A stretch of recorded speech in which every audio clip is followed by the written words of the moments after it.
Oh, mga kabayan, oh, parang ano na ito, naglalatik-latik na.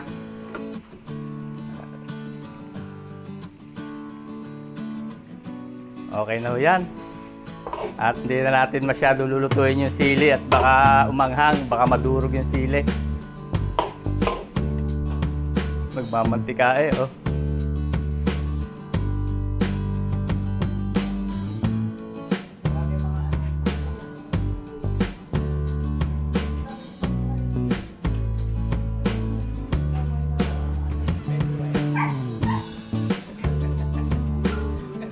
Umaga mga kabayan, at meron hong alaga ditong kaya pabo ang tatay ko, yan.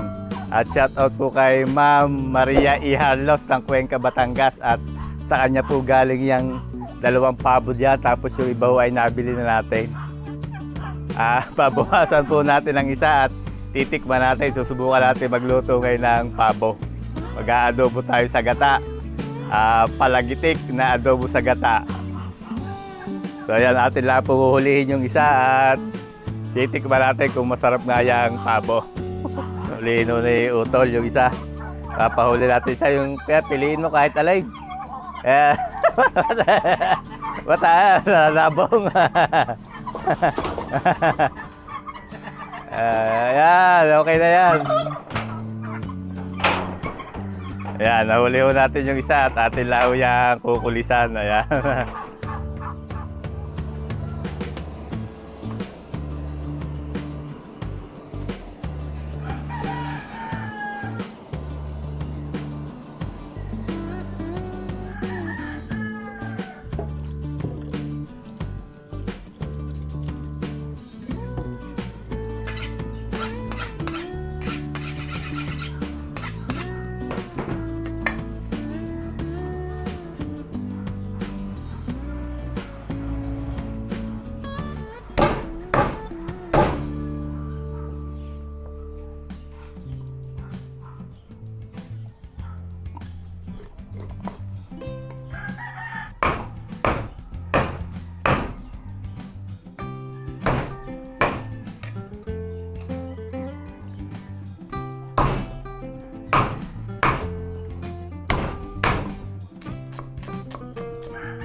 So narito mga kabayo yung ating pabo. Ginayat ko na ho ng adobo cut at hindi natin masyado pinakita yung proseso at baka tayo magka-diferensya sa YouTube. So yan, nandyan na ho. Ginayat ko na pang adobo cut. Tapos ay mag-prepare na rin ho ako ng mga ingredients. Sibuyas at bawang. Tapos may luya. Gagamit po tayo na sili. Siling panigang at yung ating papaya na manibalang. At okay lang ho kahit manibalang na ganyan at yan ay masarap din. Tapos ay gata, gagamit po tayo ng suka, mantika, toyo at kaunting paminta. Umpisahan na po natin isa lang at yan lang po yung napakadali lang. Adobo sa gata na pabo. Nag-init po ako din nilang kawali para tayo dire-diretso na. Lagay tayo ng mantika, tayo po ay magigisa muna. Kailangan magisa natin yung ating pabo. Tapos maglagay na po tayo ng bawang.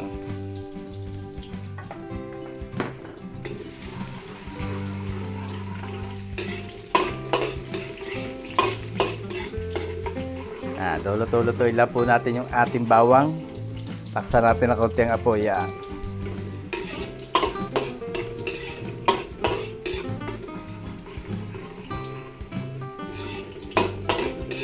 Sa totoo lang po, ngayon lang ako nagluto nitong pabo. At hindi naman pangkaraniwan niyang niluluto. Naisip ko lang may mga pabo tayo doon. Luto, tikman natin. At sinod po natin luya.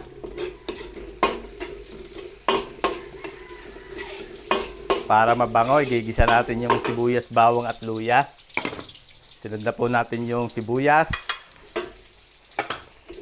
2 pirasong malaking sibuyas para malasa.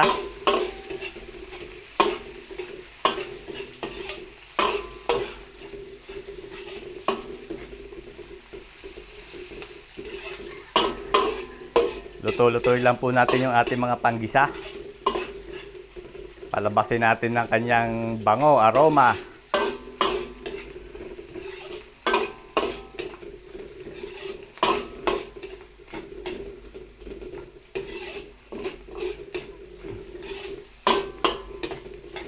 Kalimitan po kasing luto dito sa atin ng pabo pag may sa kinakaldereta. Tapos yun. Gawin po naman natin ngayong pakalaste o palagitek. Adobo sa gata. Inihulog na po natin yung ating pabo.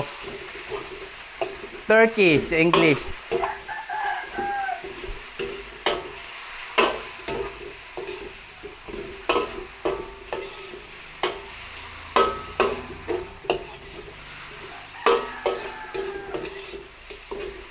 Sangkutsahin lang po natin. Hayaan muna natin magsangkut siya.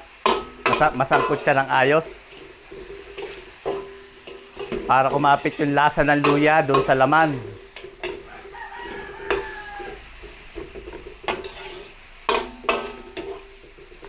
Mabango mga kabaya. Mabango singaw. Oh.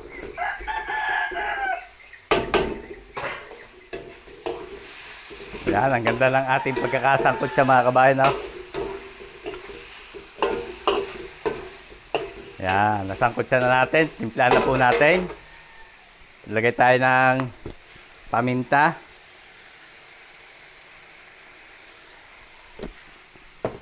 Tapos lagyan natin ng toyo.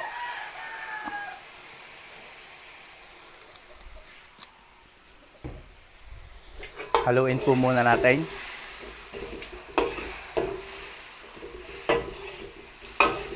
Sangkutsahin uli natin sa toyo.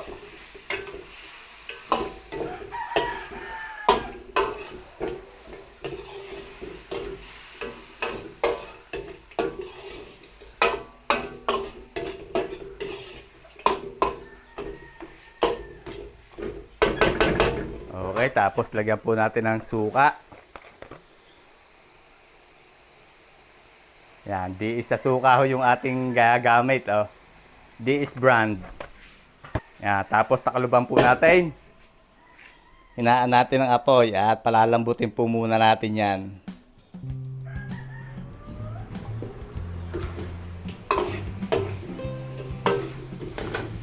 Yan, haluin lang po natin at naiga na.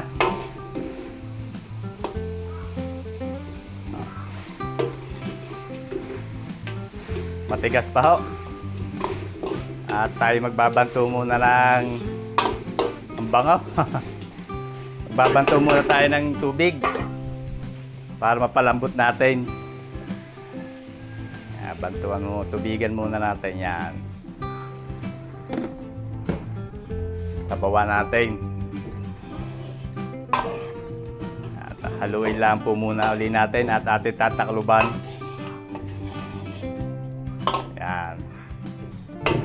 Takluban uli natin at palambutin pa ho natin. Kailangan malambot niya bago tayo maglagay ng gata. At yung gata po ay madali ang maluto. Sampu uli natin. I-testingin natin kung malambot na. Yun, malambot na. Lagay na po natin ang ating papaya.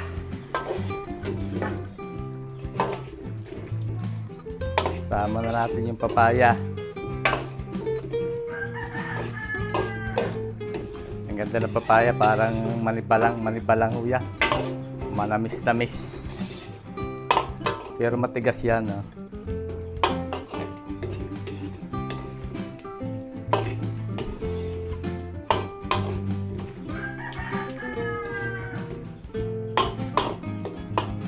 Hindi na po natin tatakluban. Atin lang pong iigahin. Hahayaan nating masipsip muna lang ng laman yung sauce pa. Saka natin buhusan ng gata. Papalagitikin muna natin.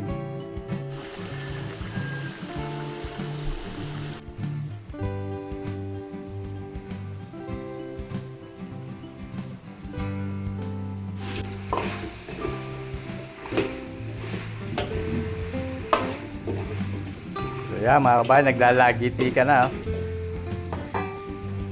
Maglagay din po tayo ng paprika. Ayan. Optional lang po ito para may konting anghang. Ayan, maglagay tayo ng paprika.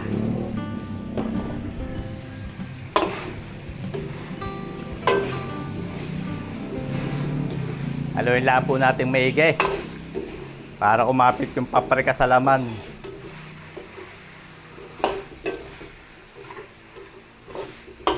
At itsura, parang nasarap na mga kabayan. Bango, oh.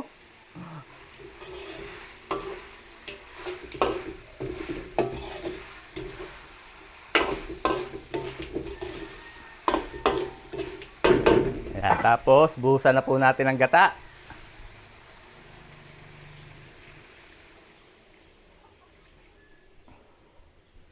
Isang kilo yung ating gata. Isang kilo na igana, purong gata.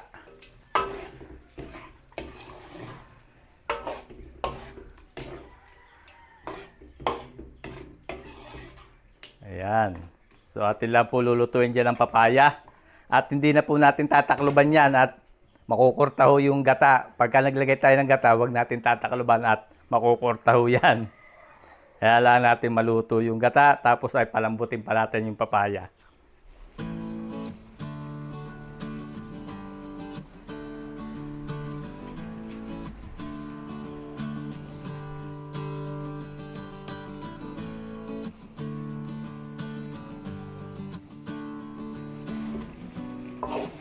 Oh, mga kabayan, parang na ito, maglalatik-latik na. Lagay na po natin yung ating siling panigang. Tapos ay timplahan po natin ng konting asin. Ilagay tayo ng konting asin.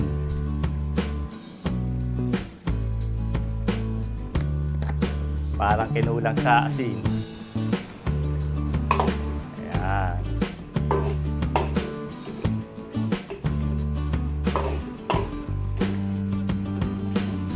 Lasa ko'y katalulit sa mga kabayan, no? Tignan nyo naman ang itsura. Naglalatik-latik na. Oh. Yan, ganun lang po kasimple. Pwede nyo rin po itong gawin sa manok. O, native na manok. O kahit hindi native na manok, pwede rin po yan.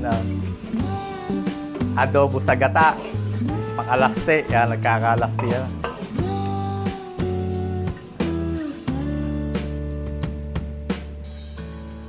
Okay na ho yan. At hindi na natin masyado lulutuin yung sili at baka umanghang, baka madurog yung sili. Patayin na ho natin ang apoy. At ready to serve na yung ating inadobong pabo sa gata. Pakalaste o palagitik kung tawagin ho dito sa atin sa Batangas. So yan, tiki-ibang time na at pwede na ho tayo mananghalian. Mamantika oh.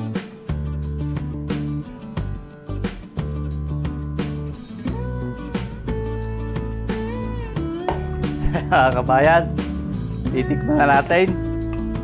Oh, naglalatik-latik eh. Lagay natin sa kanin.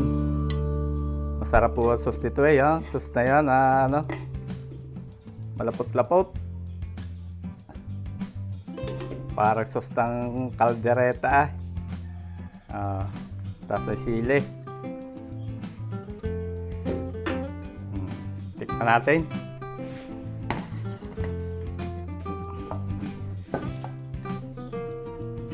Kung kasing sarap ng sambot.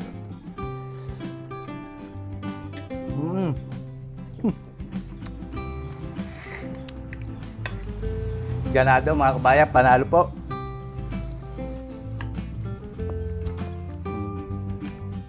Tamang-tama ang kanyang alat at napakalinamnam ng laman. Masarap pala ho yung inadobong pabo sa gata. At sinubukan natin yung mamanti-mantika.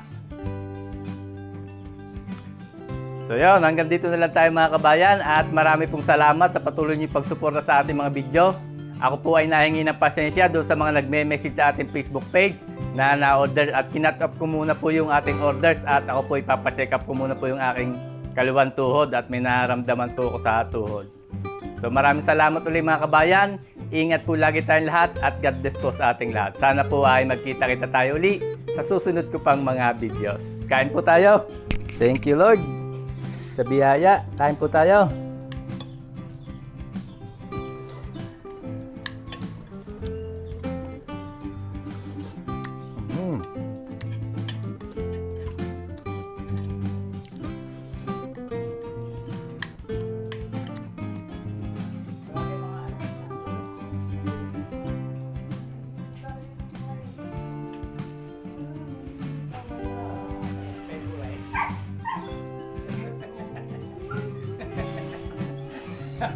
Titikman na rin ng aking pamangkin, si Nika. Parang bulutan niya.